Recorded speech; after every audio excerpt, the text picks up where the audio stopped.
এরা রাজনীতির নামে ইসলামকে মিটাতে লেগেছে। এরা রাজনীতির নামে কি করছে?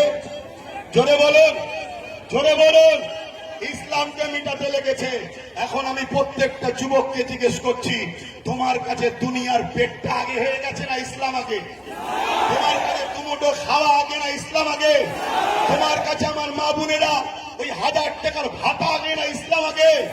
এই ইমাম সাহেবরা 3000 টাকার ভাতা আগে না ইসলাম আগে?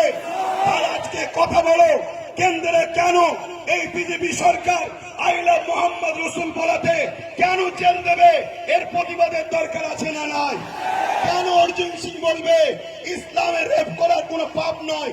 এর প্রতিবাদের দরকার আছে না নাই? শুধু প্রতিবাদ নয়, অর্জুন সিংয়ের নামে কেস হয়েছে, তাকে কি পশ্চিমবাংলা সরকার অ্যারেস্ট করছে? এই জোরে বলেন, কেন অ্যারেস্ট করে না? এই পাশের ভাঙরে এক গ্রাম্য মহিলা গ্রামের ভাষায় বলেছে মমতার হাজবেন্ড স্বামী নেই। কি বলেছে মমতার?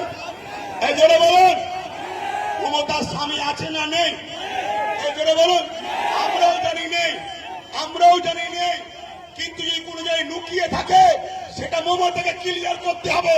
ওটা আমাদের দায়িত্ব নয়, আমাদের দায়িত্ব আমরা যেটা দেখেছি মমতার স্বামী নেই, তাই এই মহিলাটা গ্রাম্য ভাষায় সে বলেছে স্বামীর জায়গায় আঞ্চলিক ভাষায় যেটা বলে, কি বলে ওটা আঞ্চলিক ভাষা, যাকে বলে চাল ভাজা তাকেই বলে খুদ ভাজা, ঠিক তো নাকি? কেউ বলে পিড়ে, আর একটা কি ভাষা বলে জানো? কিন্তু জিনিসটা খারাপ কি? তিনি কেউ বলে স্বামী নেই, তো খারাপটা কি বলেছে? কিন্তু তার বিরুদ্ধে কেস হলো, তাকে অ্যারেস্ট করলো। আর এখানে ইসলামের বিরুদ্ধে, আল্লাহর বিরুদ্ধে এত বড় কথা বলেছে। কি কথা? ইসলামে নাকি রেপ করা পাপ নয়। সেই অর্জুন সিং কি অ্যারেস্ট হচ্ছে? কেন হয়নি? কেন হয়নি?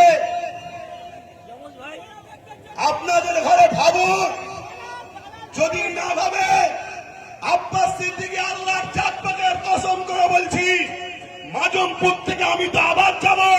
কোন মায়ের বেটা যদি থাকে আমাকে রুখে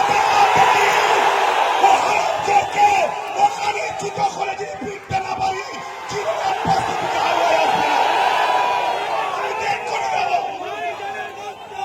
বুঝছেন না? বোঝেন না?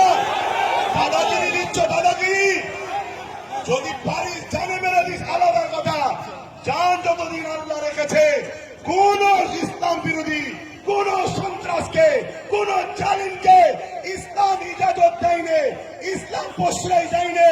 আমরা প্রশ্রয় দিতে পারি না।